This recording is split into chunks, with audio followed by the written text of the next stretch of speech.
Gold trusted gold buyers. మీరు తాకట్టు పెట్టిన బంగారాన్ని విడిపించి ఈ రోజు ఉన్న మార్కెట్ ధరకు కొనబడను.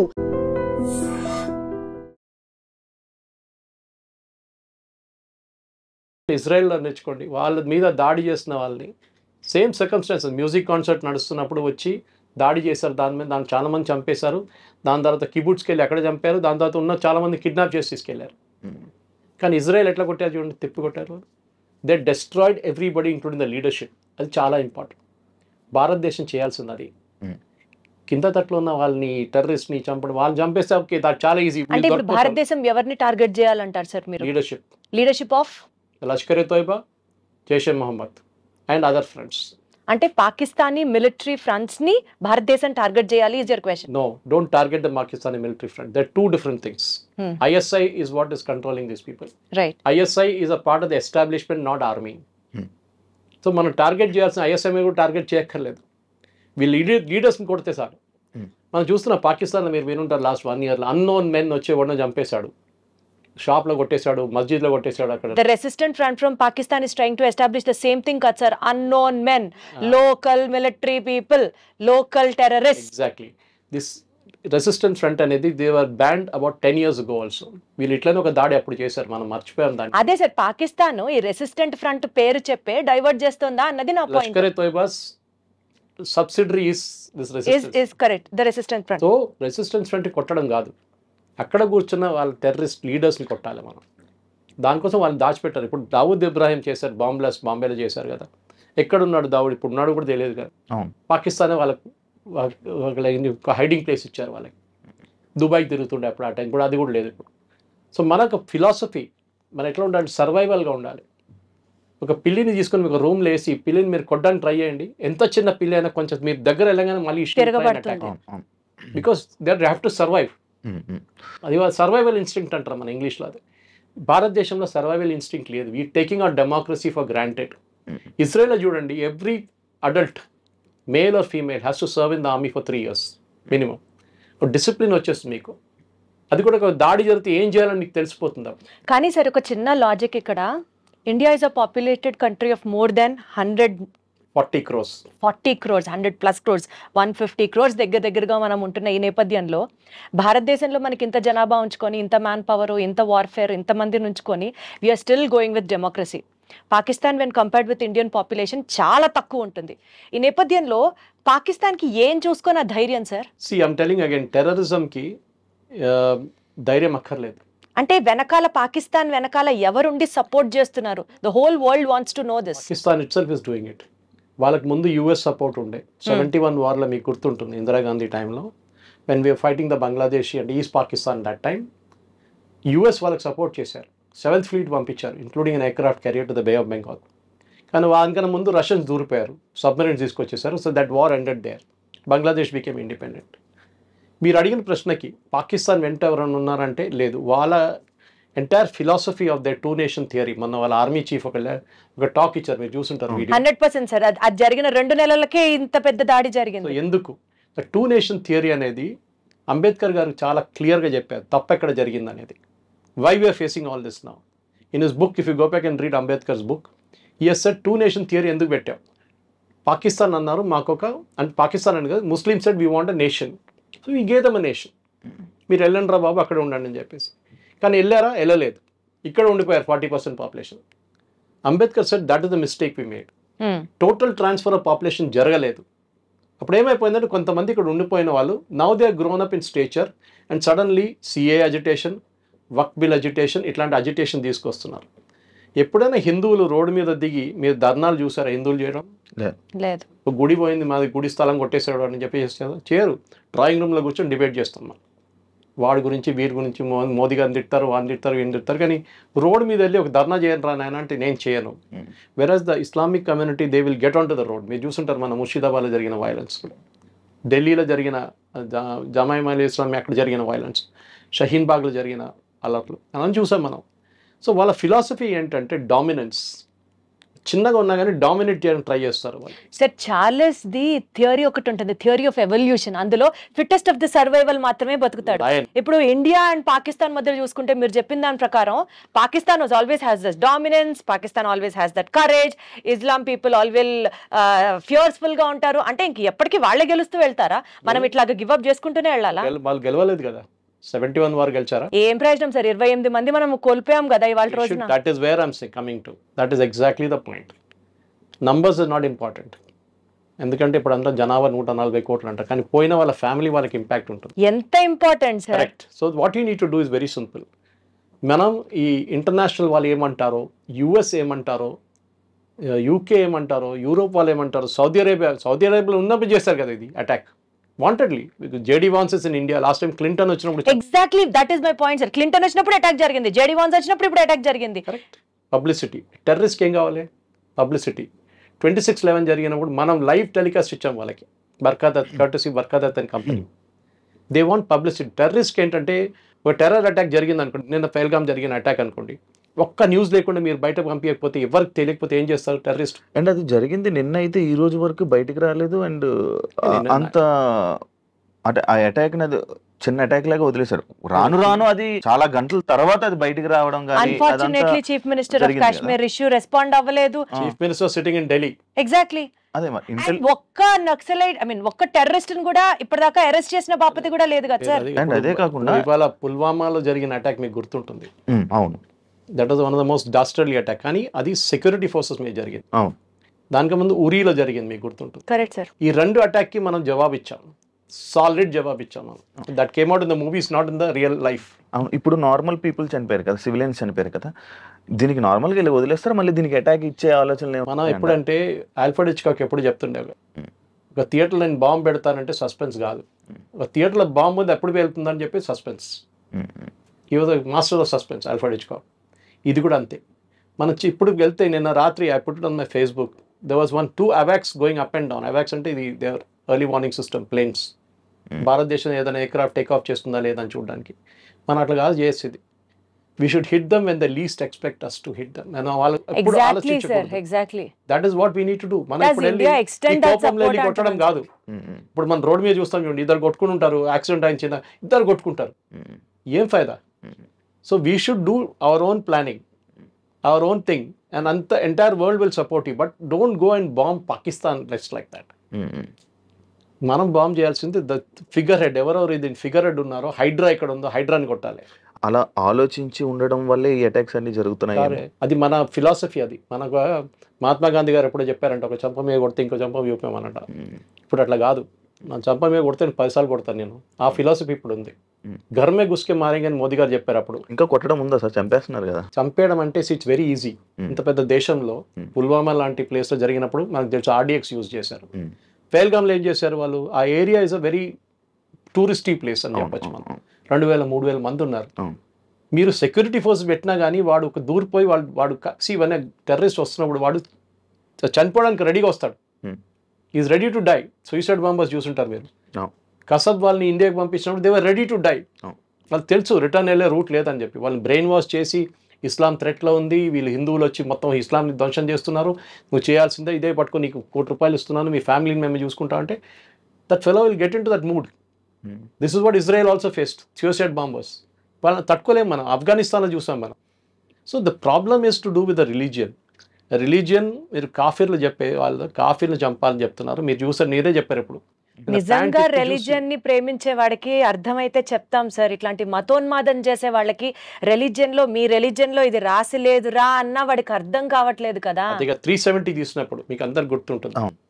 370 తీసినప్పుడు అందరు పండుగ చేసుకున్నారు. 370 తీసేశారు. 370 తీసారు. I was involved with one of the teams working on finding out the bill ఎక్కడ ఉందనేది. 370 కాదు problem. They was a bill called 35A. It was actually an ordinance. Jawaharlal Nehru చేసిన అన్నిటికంటే పెద్ద కుట్ర అది. ఈ 35 ఆర్డినెన్స్ మీకు తెలుసు, రాజేంద్ర ప్రసాద్ గారు సైన్ చేశారు. అడిగారు నెహ్రూ దగ్గర, దీన్ని బిల్గా కన్వర్ట్ చేయాలి, వితిన్ 6 months ల్యాప్స్ అయిపోతుంది ordinance.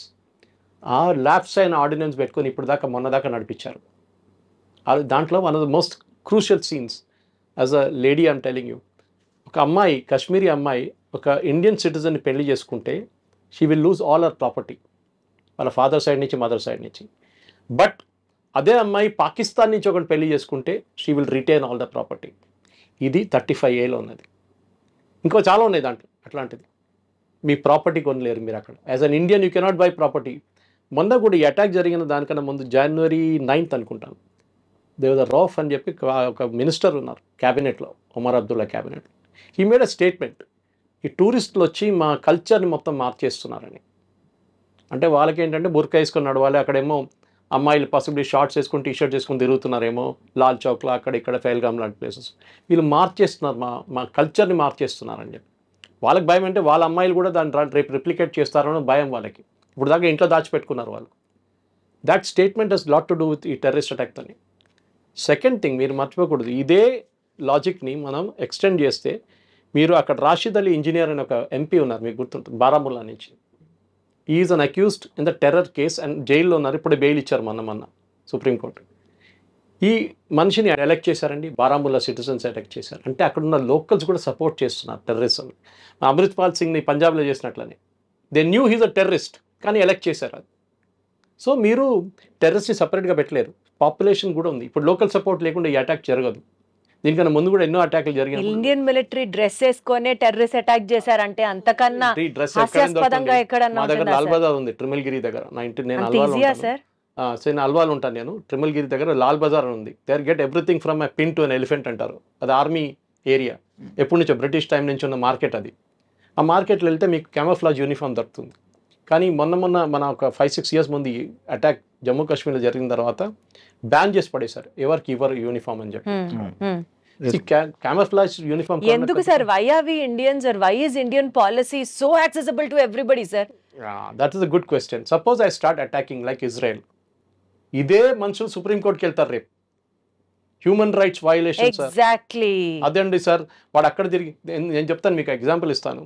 I often ask army officers, మీరు ఈ 7th class 8th class ఫెలోస్ని 10th class ఫెయిల్ జవాన్గా తీసుకుంటారు కదా, మీరు కొంచెం చదువుకున్న వాళ్ళు జవాన్గా తీసుకోవచ్చు కదా, ఇప్పుడు టెక్నాలజీ మారింది కదా అంటే. నో PhD అని జవాన్గా తీసుకుంటే వాడు రేపు బ్యాటిల్ ఫీల్డ్లో ఉంటే వాడు కొట్రా అని చెప్పగానే వాడు మీరు ఫైర్ చేయాలంటే సార్ వాడు అట్లా తిరిగి నిలబడి ఉన్నాడు సార్, మనం కరెక్ట్ కాదు కదా, మనం ఆపోజిట్ చూస్తేనే ఫైర్ చేయాలి కదా సార్. మనం లాజిక్ ఇస్తాడు, ఫైర్ ఎందుకు చేయకూడదు, దాని లోపల వాడు ఫైర్ చేస్తాడు చచ్చిపోతాడు. 7th class వాడు అట్లా కాదు, వాడి దగ్గర ఫైర్ చేయాలంటే ఫైర్ చేస్తాడు అంతే, కథ. ఈ won't think twice. Ignorance is a bliss sometimes, sir. Sometimes. Good. But see, the policy is very simple. We are not a nation which is aggressive. అది మన ప్రాబ్లం. అది అక్కడే వస్తాను సార్ ప్రాబ్లం అంతా. ఈ Mahatma Gandhi sir we are not aggressive అన్న point కి అడుగుతాను సార్ మిమ్మల్ని. కసబ్ని ఉరిదీసేటప్పుడు అసలు this is the best return gift we could give them అని చెప్పి మనం చాలా కాలర్లు ఎగరేసుకున్నాం. సర్జికల్ స్ట్రైక్స్ చేసినప్పుడు మనతో ఎవడన్నా పెట్టుకుంటే మటాషే మేము చూపించాం చూడండి అని ప్రపంచం మొత్తం చప్పట్లు కొట్టేలా చేసాం. కానీ వీఆర్ నాట్ స్టాపింగ్ దేర్. దాడి మీద దాడి, దాడి మీద దాడి, దాడికి ప్రతి దాడి జరుగుతూనే ఉంది. సో ఈ ప్రాబ్లమ్ని అడ్రస్ చేసి ఫుల్ స్టాప్ పెట్టాలి అని అంటే మీరు అన్నట్లు ఆ హెడ్స్ ఎవరో ఫిగర్ అవుట్ చేసి అగ్రెషన్ లేని ఇండియాకి అగ్రెసివ్నెస్ తెచ్చుకొని ఫైట్ చేయడం విల్ నాట్ హ్యాపెన్. ఈ నేపథ్యంలో what is the other source? We want to end this అని అనుకుంటే కాశ్మీర్ వదులుకోవాలా? అది చాలా ఈజీ సొల్యూషన్. రేపు కాశ్మీర్ వదిలితే వాళ్ళు ఇంకోటి అడుగుతారు. ఇది భస్మాసుర్ ఎఫెక్ట్ అంటాను నేను ఎప్పుడు ఇంగ్లీష్లో, ఒక మేనేజ్మెంట్ థియరీ. అది మీరు ఇచ్చిన వారం మీ తల మీద తీసుకొచ్చి పెడతారు రేపు. Simple as that. భస్మాసుర్కి వరం ఇచ్చిన తర్వాత టెస్ట్ చేయడానికి భస్మాసుర్ ఏం చేశారు? శివభగవాన్ తల మీద పెడదాంలే అనుకున్నారు. Same thing here. These people will not stop. Kashmir is not the problem. Kashmir is only an excuse. హిందువులు కాశ్మీర్కి వెళ్ళడం వాళ్ళ ప్రాబ్లం. హిందువులు వెళ్ళడం కాదు ప్రాబ్లం. కాశ్మీర్ హిందువులది కాకూడదని వాళ్ళ ప్రాబ్లం, వెళ్ళడం కాదు. So remember, it was a major Hindu site Kashmir అనేది చాలా సంవత్సరాల నుంచి. ఆఫ్ఘనిస్తాన్లో ఉన్న ఎయిర్పోర్ట్ పేరు గందహార్ అది ఒక టైంలో. అది వీవర్ ఎ హిందూ కింగ్డమ్. కానీ ఎక్కడి నుంచి ఉన్నా మన కంబోడియా దాకా, మీరు యాంకార్ వాట్ దాకా వెళ్ళొచ్చు మీరు. కానీ ఆ సివిలైజేషన్ పోయినప్పుడు ఏమైపోయిందంటే ఇస్లామిక్ వాళ్ళు ఎక్కడని చూడండి. I gave an example I think earlier. Syria was not a Muslim country, ఇప్పుడు 100% ఇస్లామిక్. ఈజిప్ట్ కాదు, Iraq no. Lebanon Christian country, ఇప్పుడు ఎక్కడుందండి లెబనన్లో? ఒక 30% 20% ఉన్నారు క్రిస్టియన్స్ అంతే. ఎక్కడ వీళ్ళు వెళ్ళినా కానీ కంప్లీట్లీ ఇస్లామైజ్ చేసేస్తారు. We are the only civilisation and you should be proud of it. మన భారతదేశంలో ఉన్న భారతదేశం అనేది ఇది ద ఓన్లీ సివిలైజేషన్. మన 5,000 కన్నా ఎక్కువ సంవత్సరాలు మనకు కంటిన్యూస్ సీక్వెన్స్ లైనేజ్ ఉంది మనకి. Kashi is the oldest inhabited city in the world. Constantinople ఉండే, చాలా మటుకు మిగతా ప్లేసెస్ ఉండే, కానీ వాళ్ళందరూ దే హ్యాడ్ బ్రోకెన్ సివిలైజేషన్ నడిమి. ఇట్లా మన కంటిన్యూస్గా ఉన్నాం. దానికోసం మనని వీళ్ళు వచ్చి ముందు మొఘల్స్ వచ్చారు, దానికి ముందు అఫ్ఘాన్స్ వచ్చారు, దాని తర్వాత పోర్చుగీస్ వచ్చారు, డచ్ వచ్చారు, ఇంగ్లీష్ వచ్చారు. They all ruled us, but they could not destroy the Hindu civilisation. అదొకటి మనం గుర్తుపెట్టుకోవాలి. హిందూ సివిలైజేషన్ వాళ్ళు, that is where the problem వస్తుంది. మీరు అడిగారు ప్రశ్నకి, దీనికి ఎండ్ ఉందా, ఏమైనా ఎండ్ గేమ్ ఉందా అని చెప్పి. ఎండ్ గేమ్ లేదు దీనికి. ఎందుకంటే మీరు ఇజ్రాయెల్ నుంచి నేర్చుకోండి. ఇజ్రాయెల్ హనియాని కొట్టారు, నస్రుల్లాని కొట్టారు, ఎక్కడెక్కడ వాళ్ళ నేతలను వాళ్ళందరినీ కొట్టారు, కానీ ఆగిందండి, కానీ నడుస్తున్నది అప్పుడు. So we have to keep fighting, this no choice. ఇది మన సర్వైవల్ యాజ్ అ నేషన్. మనం అనుకుంటే వాడిని కొట్టేస్తే అయిపోతుంది, వాడు ఫినిష్, లష్కర్ అయిపోయింది, ఇంకోటి చేస్తాడు దాని తర్వాత. అలా అయితే మరి టూరిజం అనుకొని కాశ్మీర్కి వెళ్ళడం ఆపేయాలా? మరి మీరు ఎక్కడికైనా వెళ్ళండి, రేపు కాశ్మీర్కి వెళ్ళాను, ఎక్కడ రాసి. ఇప్పుడు నేను ముందే ప్రోగ్రామ్ స్టార్ట్ అయ్యే ముందు వాళ్ళు మా ఫ్రెండ్ లేలో ఉన్నారు, ఆయనతో మాట్లాడి నేను కూడా వెళ్ళాను 6 నెలల ముందు. బ్యూటిఫుల్ ప్లేస్, కానీ అంటే ఎవరు రాడు సార్ ఇక్కడికి అంటున్నారు. కానీ ఇందులోనే ఈ టూరిస్టుల్లో ఒక టూరిస్ట్ ఇంటెలిజెన్స్ బ్యూరోకి సంబంధించిన పర్సన్ కూడా ఉండడం జరిగింది. కరెక్ట్, నేవీలో ఒక ఆయన ఉన్నారు, నేవీ ఒక ఆయన సంబంధం. అంటే ఈ డిఫెన్స్ వాళ్ళే వెళ్తున్నారు, అండ్ ఇంటెలిజెన్స్ నుంచి ఏ రిపోర్ట్, అంటే ఎప్పుడైనా ఏదైనా అటాక్స్ జరిగినా కానీ ఏదైనా అయితే ఇంటెలిజెన్స్ రిపోర్టు ద్వారా ఆర్మీకి సమాచారం వెళ్ళింది, వెంటనే ఆర్మీ ఇలా తీసుకున్నారు, వెంటనే జాగ్రత్తలు తీసుకున్నారు అని చెప్తారు కదా. మరి ఇంటెలిజెన్స్ ఇంటెలిజెన్స్, ఒకటి హ్యూమన్ ఇంటెలిజెన్స్, ఇంకోటి టెక్నికల్ ఇంటెలిజెన్స్. ఇప్పుడు చాలా మటుకు మన నెక్సలైట్స్ని హ్యాండిల్ చేస్తున్నప్పుడు నల్లమల ఒక ఏరియా టైంలో, నల్లమల మీరు ఎంటర్ కాలేరు మీరు. ఇప్పుడు నల్లమల మీరు డ్రైవ్ చేసుకుని శ్రీశైలం దాకా వెళ్ళొచ్చు టెన్షన్ లేకుండా. పాత జనరేషన్ తెలియదు, possible your generation doesn't know that we could not enter Nallamala. Blue tarpaulin వేసుకొని నెక్సలైట్స్ అక్కడే ఉంటుండే దాని లోపల. ఎట్లా మొత్తం Chhattisgarh recently you saw that, ఎట్లా తీస్తారు ఛత్తీస్గఢ్, జార్ఖండ్ అంతా డైలీ ₹1 తలకాయ మీద ఉన్న బౌంటీ ఉన్న వాళ్ళు చంపేస్తున్నారు.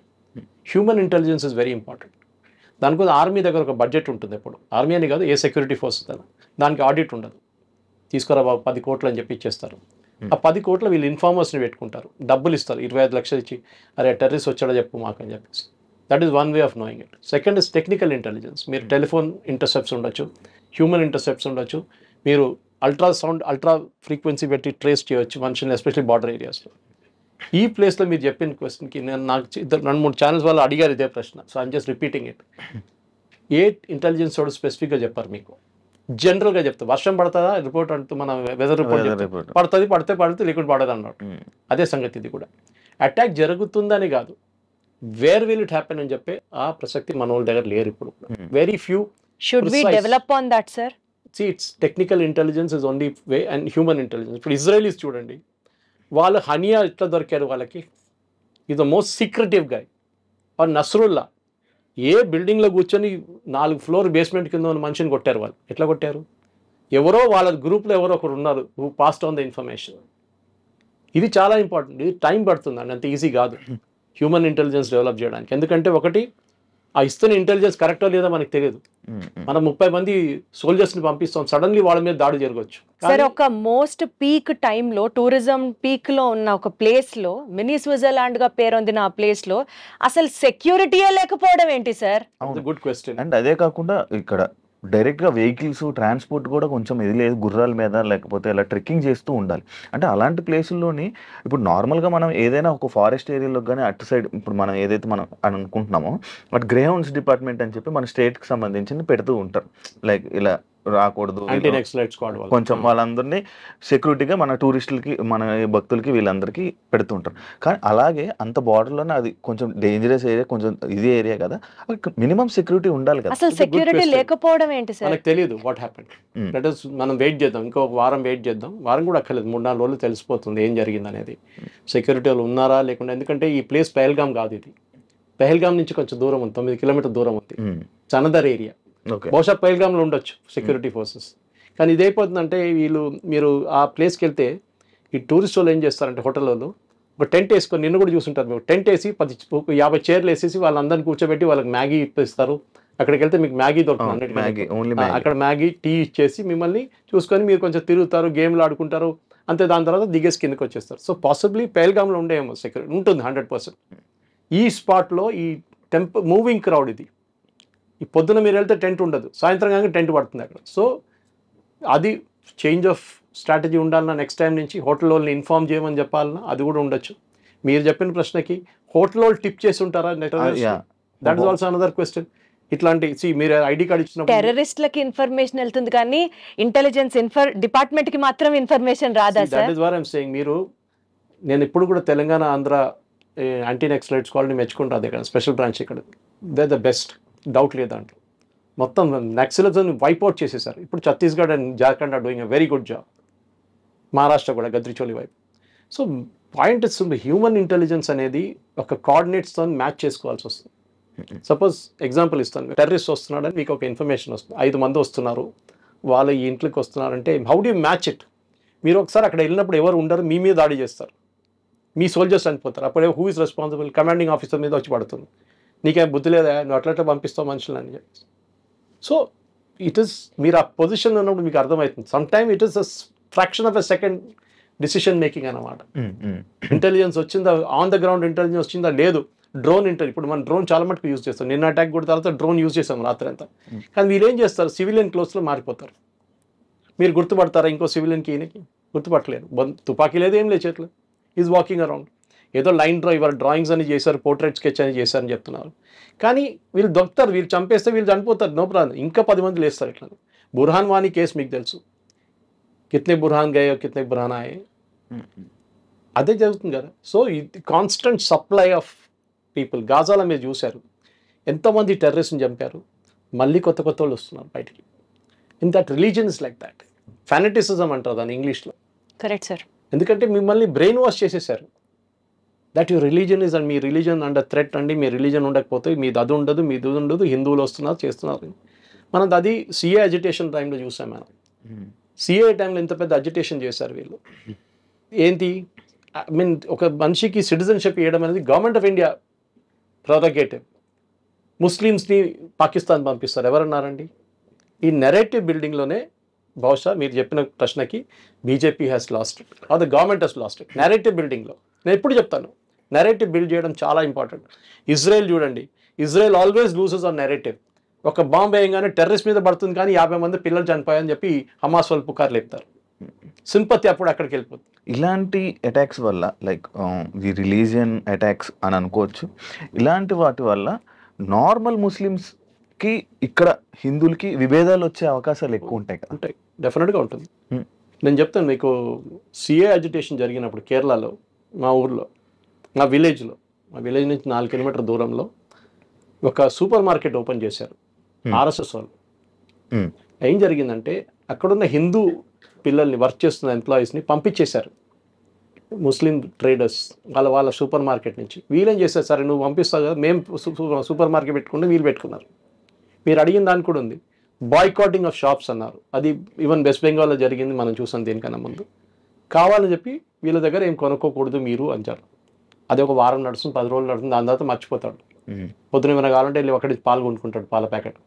ఇదంతా నడుస్తూనే ఉంటుంది. సో కమర్షియల్గా విభేదాలు డెఫినెట్గా వచ్చేస్తుంది, దాంట్లో డౌట్ లేదు. ఇప్పుడు కూడా మీరు ఒక నార్మల్ స్లీపర్ సెల్ మనిషిని చూస్తే మీకు అర్థం కాదు. వాడు పొద్దున్న లేస్తాడు, పక్కన షాప్కి వెళ్ళి పాల ప్యాకెట్ తీసుకొస్తాడు, టీ తయారు చేస్తాడు, 9 కాగానే స్నానం అంతా చేసి రెడీ ఆఫీస్కి వెళ్తాడు. You will think is a normal guy. మన కోయంబత్తూర్ కుక్కర్ బ్లాస్ట్ కేసులో ఆ కుక్కర్ బ్లాస్ట్ చేసిన మనిషి ఆయన చనిపోయాడు కదా, దాని తర్వాత వాళ్ళ వైఫ్, ఆమె కూడా తెలియదు ఆయన చేస్తున్నాడు అని చెప్పి రాత్రిపూట కూర్చొని సోల్డరింగ్ చేస్తున్నాడు. ఏంటంటే నా ఏదో పని ఉంది, సోల్డరింగ్ నేను చేసుకుంటాను. వాడు బాంబులు తయారు చేస్తున్నాడు. వాళ్ళ ఇంట్లో ఉన్న వాళ్ళకి తెలియదు. ఇప్పుడు ఆలోచించండి, బయట వాళ్ళకి ఏం తెలుసు? సో మీరు అడిగిన ప్రశ్నకి డిఫరెన్స్, విభేదాలు ఉంటాయి, డెఫినెట్గా ఉంటుందండి. ఒక మిస్ట్రస్ట్ అంటారు, విభేదం అంటే దానికన్నా మిస్ట్రస్ట్ అంటే ఈడేం చేస్తాడో ఈడే నన్ను మళ్ళీ. ఇది కేరళలో జరిగిన లవ్ జిహాద్ కేసెస్లో చాలా వచ్చినాయి. దాంట్లో వీటి వల్ల ఏమైనా ప్రాబ్లమ్స్ వచ్చే అవకాశాలు చాలా ఉన్నాయి. మిస్ట్రస్ట్ వస్తే ఒకసారి చెప్తారు కదా, ఒక క్రాక్, ఒక కప్పు ఇరిగిపోతే దాని మీద ఫెవిక్విక్ పెట్టి పడితే కూడా క్రాక్ ఉంటుంది ఎప్పుడు. So you have lost the trust.